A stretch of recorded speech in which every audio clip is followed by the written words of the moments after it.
नमस्कार, मैं प्रिया। स्वागत है आपका हिंदी अध्ययन विद प्रिया चैनल पे। इसके पहले के वीडियो में सरस्वती गोविंद पांडे जी की पुस्तक से हमने हिंदी की बोलियों के क्षेत्र और देवनागरी लिपि की विशेषताओं के बारे में पढ़ा था। आज हम राजभाषा हिंदी और हिंदी व्याकरण के इतिहास का छोटा सा परिचय इस पुस्तक के माध्यम से पढ़ेंगे। तो आइए स्टार्ट करते हैं। सबसे पहले राजभाषा 14 सितंबर 1949 ईस्वी को भारत के संविधान में हिंदी को राजभाषा यानी ऑफिशियल लैंग्वेज की मान्यता प्रदान की गई थी। ठीक है, हिंदी को भारत में राजभाषा की मान्यता कब मिली है, ये आप याद रखिएगा, 14 सितंबर 1949 ईस्वी को। ठीक है, आगे देखते हैं। भारतीय संविधान के भाग 5, 6 और 17 में राजभाषा संबंधी उपबंध हैं। भाग 17 का शीर्षक है वो राजभाषा है और इस भाग में 4 अध्याय हैं जो अनुच्छेद 343 से 351 के अंतर्गत ही समाहित है। और यह जो फॉर्मूला है ये मुंशी आयंगर फॉर्मूला के नाम से विख्यात है। और इसके अतिरिक्त अनुच्छेद 120 और 210 जिनमें संसद एवं विधान मंडलों के भाषा संबंधी विवरण दिए गए हैं। ठीक है, आगे देखते हैं। संविधान की 8वीं अनुसूची में 22 भाषाओं को मान्यता प्रदान की गई है। आगे हम उनको देखेंगे। कौन कौन सी भाषाएं हैं? 22 भाषाएं। तो असमिया, बंगला, बोडो, डोगरी, गुजराती, हिंदी, कन्नड़, कश्मीरी, कोंकणी, मैथिली, मलयालम, मणिपुरी, मराठी, नेपाली, उड़िया, पंजाबी, संस्कृत, संथाली, सिंधी, तमिल, तेलुगु और उर्दू। तो ये आपको एक बार में नहीं याद होने वाला। जैसे जैसे आप मल्टीपल टाइम्स का रिवीजन करोगे तो दिमाग में बैठते जाता है ये चीज कि कौन कौन सी भाषाएं जो है 22 भाषाओं में शामिल है। तो एक बार फिर से देख लेते हैं। असमिया, बंगला, बोडो, डोगरी, गुजराती, हिंदी, कन्नड़, कश्मीरी, कोंकणी, मैथिली, मलयालम, मणिपुरी, मराठी, नेपाली, उड़िया, पंजाबी, संस्कृत, संथाली, सिंधी, तमिल, तेलुगु और उर्दू। इसके अलावा आप याद करने के लिए ये भी कर सकते हो कि यहाँ पे देखिए असमिया ए से फिर मतलब अंग्रेजी वर्ण क्रमानुसार यहाँ पे दिया गया है जो भाषाओं के नाम है। देखिए ए के बाद बी से बंगला, सी से कोई भाषा नहीं है, सी से कोई भाषा नहीं है, उसके बाद है डोगरी, ठीक है, उसके बाद गुजराती जो जी से आता है। ठीक है, तो इस तरह करके आप इसको याद कर सकते हैं। तो मूल संविधान में 14 भाषाएं थी और बाद में 3 संविधान संशोधन हुए जिसके अंतर्गत अन्य भाषाओं को इस सूची में जोड़ा गया। ठीक है, और संख्या मिलाकर 22 हो गई। तो हम आगे देखते हैं कि 21वां संविधान संशोधन हुआ था 1967 में और उसके माध्यम से सिंधी को जोड़ा गया। ठीक है, और ये संख्या 15 हो गई। बाद में जब 71वां संविधान संशोधन हुआ 1992 में तो इसमें 3 अन्य भाषाओं को जोड़ा गया। कौन कौन सा? कोंकणी, नेपाली और मणिपुरी को। ठीक है, इनके सम्मिलित हो जाने से संख्या बढ़कर 18 हो जाती है। उसके बाद 92वां संविधान संशोधन अधिनियम के तहत जो 2003 में हुआ था इसमें 4 अन्य भाषाओं को जोड़ा गया, बोडो, डोगरी, मैथिली और संथाली को। तब ये संख्या जो है वो 22 हो जाती है। तो अभी हम देखते हैं कि अभी संविधान के 8वीं अनुसूची में 22 भाषाओं को मान्यता मिली हुई है। ठीक है, तो किस प्रकार मिली मान्यता ये यहाँ पे दिया हुआ है। आगे बढ़ने से पहले हम यहाँ एक ट्रिक देख सकते हैं कि जो 21वां संविधान संशोधन हुआ उसमें सिंधी को जोड़ा गया। एक ही भाषा आप याद रख सकते हैं आसान से। 71वां जो संशोधन हुआ इसमें 3 भाषाओं को जोड़ा गया। इसको आप एक शब्द है नमक, नमक से इसको लिंक करके याद कर लीजिएगा। नमक यानी कि न से नेपाली, ठीक है, म से मणिपुरी और क से कोंकणी। तो नमक यानी नेपाली, मणिपुरी और कोंकणी। ठीक है, ये याद रखने का एक ट्रिक है। और आगे जो 92वां संविधान संशोधन हुआ 2003 में इसको आप बदमाश से याद रख सकते हैं, BDMS से। तो B से आपका बोडो, D से डोगरी, M से मैथिली और S से संथाली। और इन सभी भाषाओं को सम्मिलित करके 22 भाषाएं इस सूची में हुई। ठीक है, आगे चलते हैं।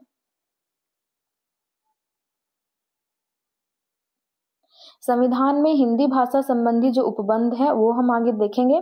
तो सबसे पहले अनुच्छेद 343। अनुच्छेद 343 क्या है उसके बारे में देखते हैं कि संघ की राजभाषा हिंदी होगी और लिपि देवनागरी होगी। ठीक है। अब भारतीय अंकों का रूप क्या होगा? अंतर्राष्ट्रीय रूप होगा। किंतु संविधान में अनुमति प्रदान की गई कि 15 वर्ष की अवधि अर्थात 1965 ईस्वी तक अंग्रेजी का प्रयोग किया जाता रहेगा तथा इस अवधि की समाप्ति के बाद भी संसद विधि द्वारा अंग्रेजी भाषा या अंकों के देवनागरी रूप का ऐसे प्रयोजनों के लिए प्रयुक्त कर सकेगी जो विधि में विनिर्दिष्ट किया जाए। ठीक है। इस अनुच्छेद में ये कहा गया है कि सबसे पहले तो संघ की जो राजभाषा है वो हिंदी होगी और हिंदी की जो लिपि है वो देवनागरी होगी और जो अंकों का स्वरूप होगा वो क्या होगा? अंतर्राष्ट्रीय होगा। यानी कि ये जिसको अंतर्राष्ट्रीय मान्यता प्राप्त है, जैसे 1 2 3 4 इस तरह से जो 1 2 3 4 लिखी जाती है। ठीक है। ये रूप होगा।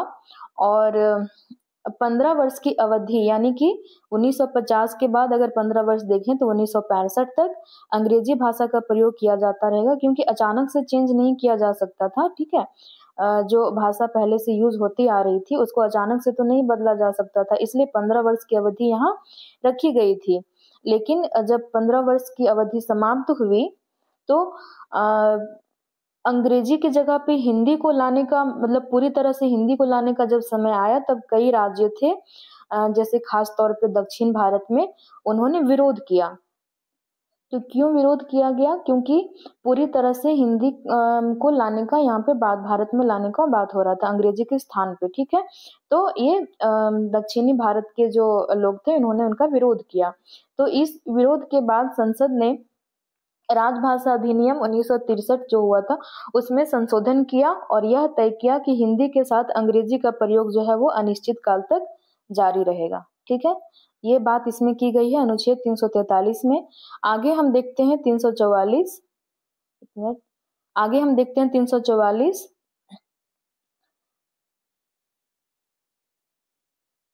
344 में राष्ट्रपति 5 वर्ष के बाद और उसके बाद हर 10 वर्ष की समाप्ति पर, मतलब पहले 5 वर्ष बाद यानी 1955 में, उसके बाद हर 10 वर्ष बाद की समाप्ति पर राजभाषा आयोग का गठन करेगा और आयोग का कर्तव्य होगा कि वह राष्ट्रपति को निम्नलिखित के बारे में सिफारिश करे। तो किन किन चीजों के बारे में सिफारिश की जाएगी ये हम देखते हैं कि शासकीय परियोजनाओं के लिए हिंदी का अधिकाधिक प्रयोग हो और शासकीय परियोजनाओं के लिए अंग्रेजी के प्रयोग पर निबंधन थोड़ा लगाया जाए और संघ के कार्यों में हिंदी का कैसे क्रमिक विकास किया जाए और कौन कौन सी कठिनाइयां हैं जो हिंदी की को राजभाषा बनाने में आ रही है और केंद्र और राज्यों के बीच और राज्य और राज्यों के बीच जो है वो संचार की भाषा क्या होनी चाहिए। ठीक है। उच्चतम न्यायालय, उच्च न्यायालय और जो भी विधायिका है उनमें कार्यवाही किस भाषा में हो। ठीक है। और केंद्र सरकार किस भाषा में कानून बनाए, ये सब ऐसी समस्याएं थे जिन पे विचार करने के लिए इस आयोग का गठन किया जाएगा। ठीक है। ये 344 में इसकी बात की गई है। आगे हम बढ़ेंगे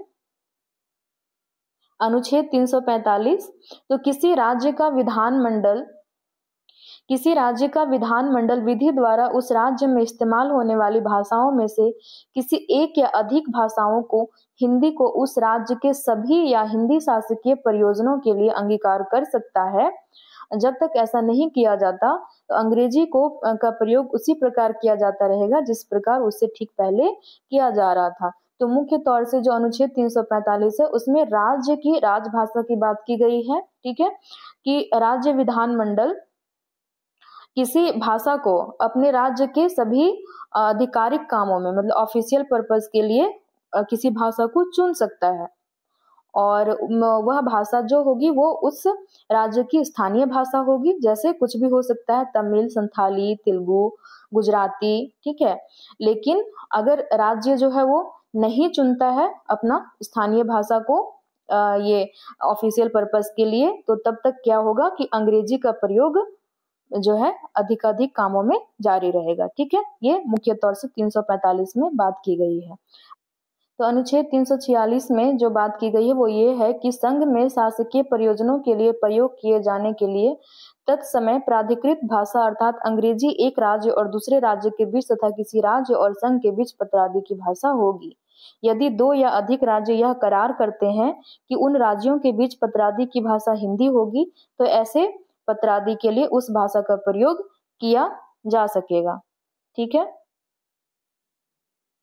जैसे हम देख सकते हैं कि अगर तमिलनाडु सरकार को उत्तर प्रदेश सरकार को कोई आधिकारिक पत्र भेजना है तो वो पत्र तमिल में नहीं भेजेगा बल्कि हिंदी या अंग्रेजी में भेजेगा। ठीक है, इस तरह देखते हैं कि महाराष्ट्र सरकार को अगर भारत सरकार से संवाद करना है तो वह पत्राचार हिंदी या अंग्रेजी में होगा। ठीक है, तो पत्र के लिए क्या भाषा होनी चाहिए, मुख्य तौर से अनुच्छेद 346 में इसी बात पर चर्चा की गई है। हम आगे बढ़ेंगे।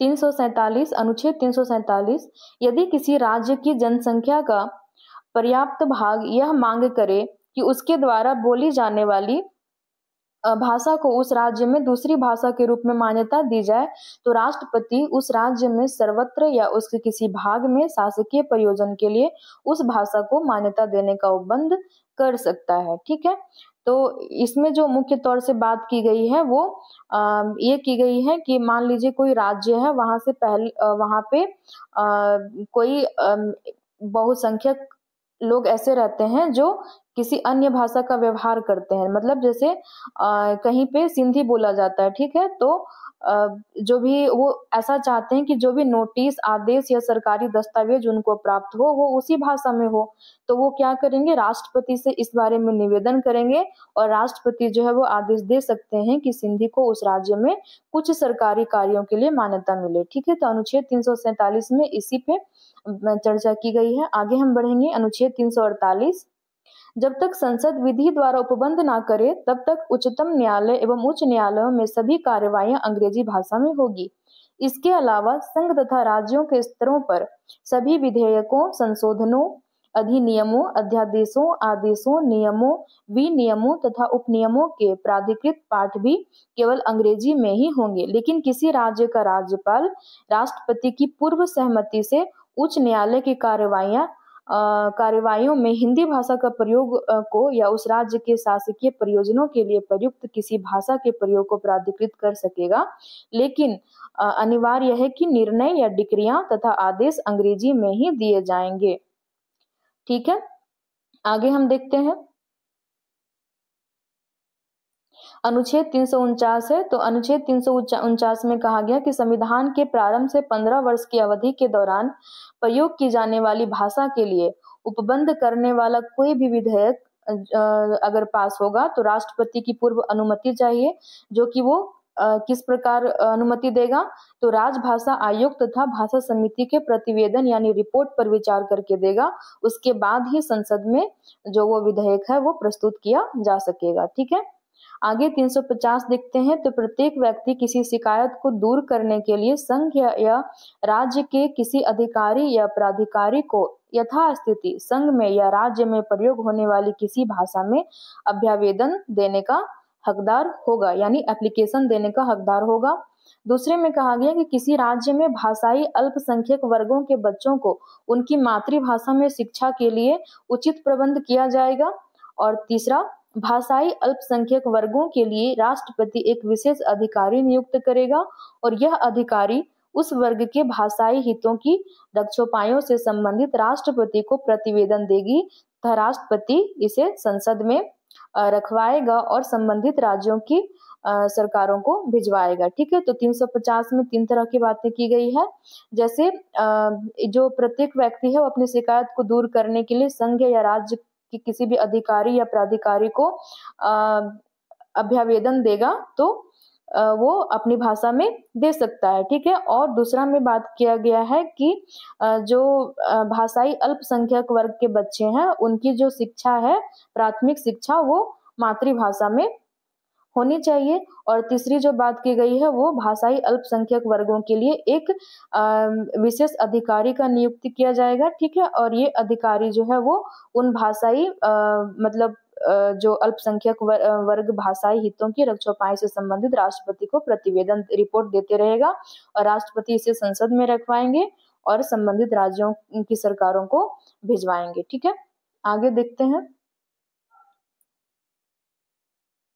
अनुच्छेद 351 में कहा गया कि संघ का यह कर्तव्य होगा कि वह हिंदी भाषा का प्रसार करे, उसका विकास करे, ताकि वह भारत की मिली जुली संस्कृति के सभी तत्वों की अभिव्यक्ति का माध्यम बन सके और उसकी प्रकृति में हस्तक्षेप किए बिना 8वीं अनुसूची में विनिर्दिष्ट भारत की अन्य भाषाओं के प्रयुक्त रूप, शैली और पदों को आत्मसात करते हुए जहां आवश्यक या वांछनीय हो वहां उसके शब्द भंडार के लिए मुख्यतया संस्कृत से और गौणतया अन्य भाषाओं से शब्द ग्रहण करते हुए उसकी समृद्धि सुनिश्चित करे।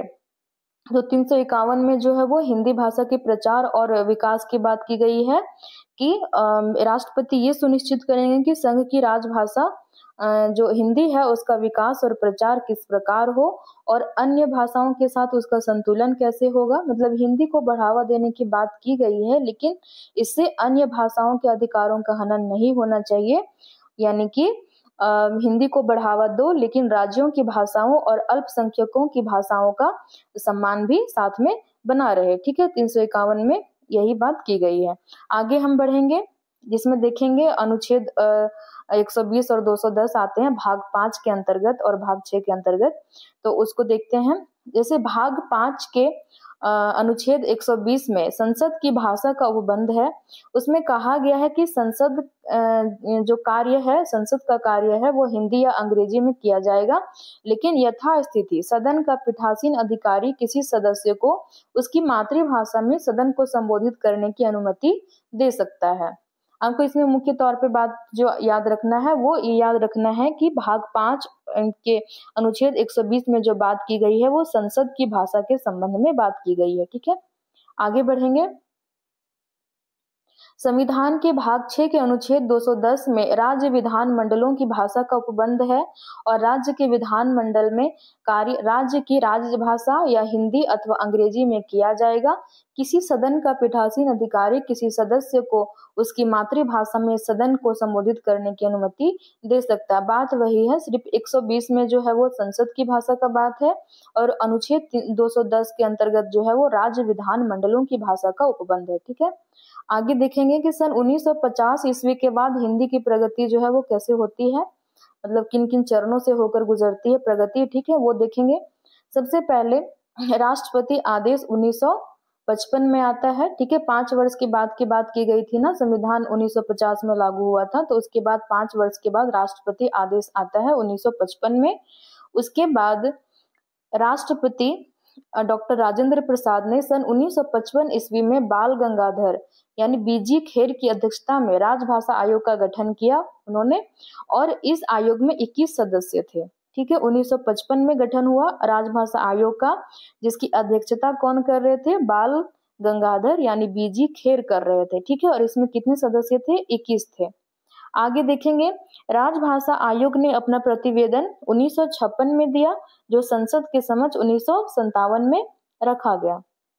आगे राजभाषा आयोग की सिफारिशों की समीक्षा करने के लिए सन 1957 ईस्वी में गोविंद वल्लभ पंत की अध्यक्षता में संयुक्त संसदीय राजभाषा समिति का गठन किया गया।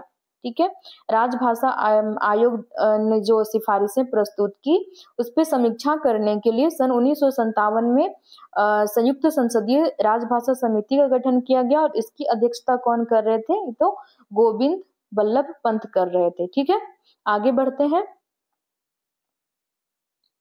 संयुक्त संसदीय समिति में 30 सदस्य थे, जिनमें लोकसभा के 20 थे और राज्यसभा के 10 सदस्य थे। ठीक है, इसने अपना प्रतिवेदन 1959 ईस्वी में दिया। प्रतिवेदन कब दिया था? 1959 ईस्वी में दिया था। ठीक है, आगे जो देखेंगे, राष्ट्रपति का आदेश दूसरा जो आता है उसका समय क्या है? 1960 है। ठीक है, आगे संयुक्त संसदीय समिति के सुझावों पर ध्यान देते हुए राष्ट्रपति ने 2 स्थायी आयोगों की स्थापना की थी। ठीक है, जिसमें कौन कौन से आयोग हैं? राजभाषा विधायी आयोग और वैज्ञानिक एवं तकनीकी शब्दावली आयोग। दोनों का समय 1961 है और राजभाषा विधायी आयोग है वो किस मंत्रालय द्वारा पारित की गई थी, इसकी स्थापना की गई थी तो विधि मंत्रालय द्वारा।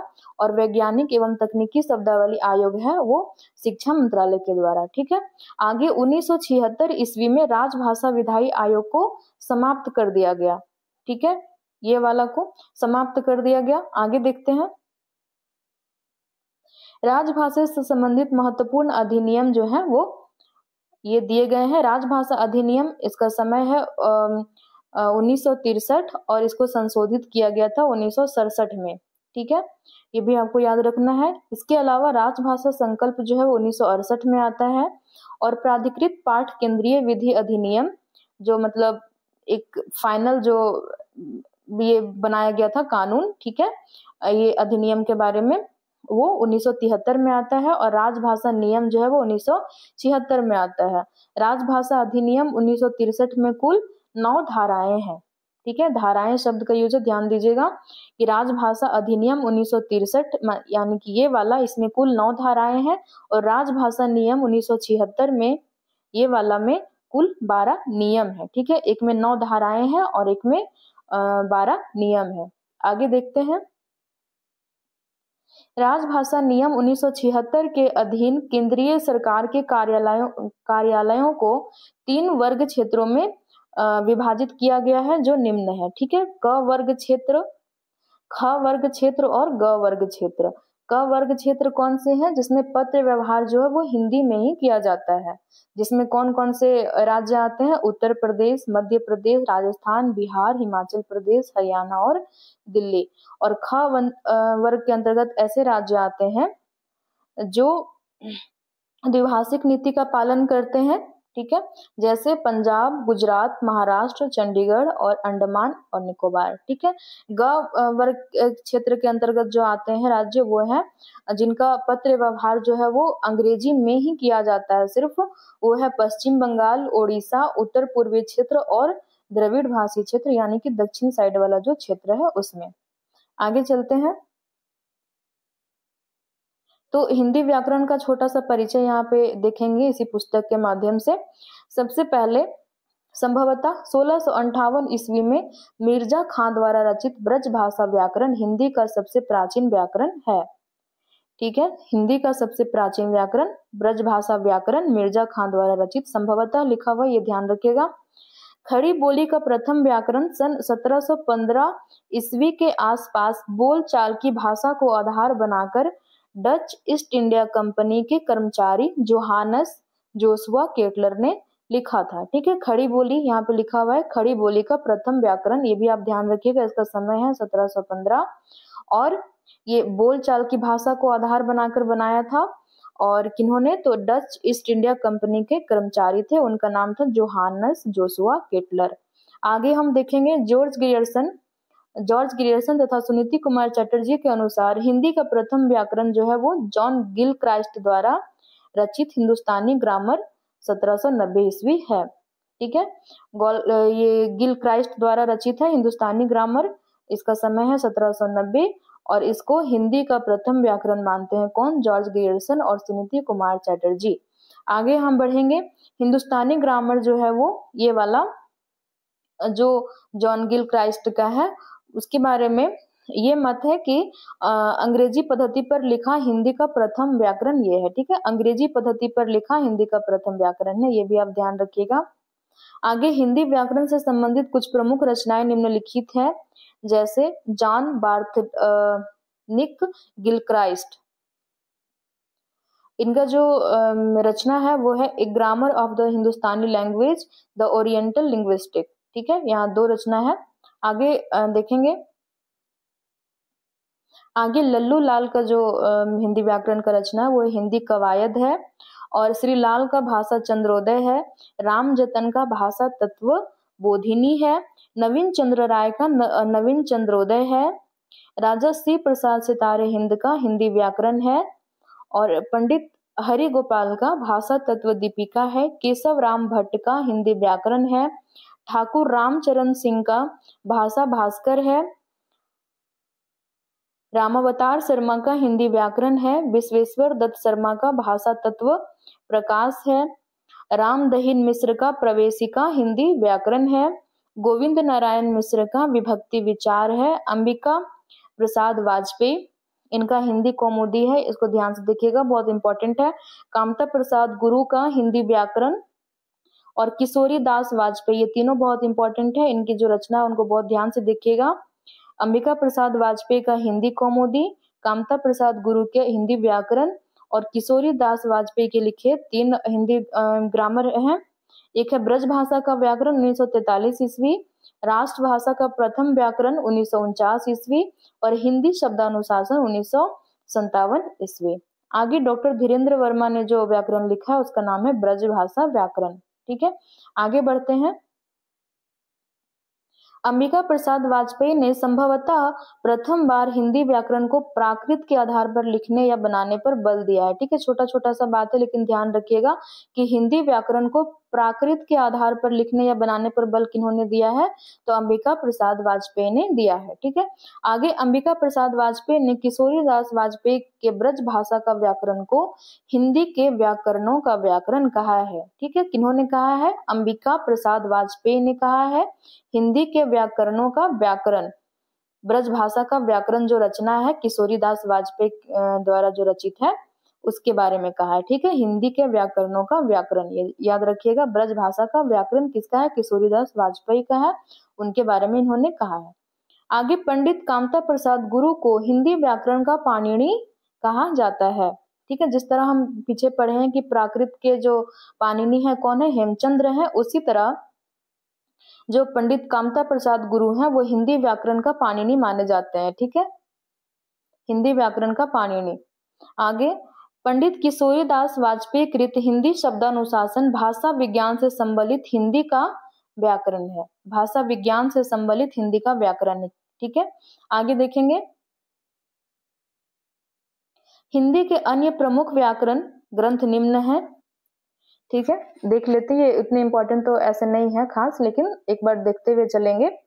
आर्येंद्र शर्मा आधुनिक हिंदी का आधार व्याकरण, रामचंद्र वर्मा अच्छी हिंदी, शिवेंद्र कुमार वर्मा हिंदी व्याकरण का विधिवत विवरण, शिव पूजन सहाय व्याकरण दर्पण, हरदेव बाहरी व्यवहारिक हिंदी व्याकरण तथा रचना, वचनदेव कुमार बृहद हिंदी भास्कर, वासुदेव नंदन प्रसाद आधुनिक हिंदी व्याकरण और रचना, हजारी प्रसाद द्विवेदी की ये जो हिंदी व्याकरण की रचना है वो है हिंदी भाषा का बृहद ऐतिहासिक व्याकरण, इसको ध्यान रखिएगा, हजारी प्रसाद द्विवेदी द्वारा रचित है हिंदी भाषा का बृहद ऐतिहासिक व्याकरण।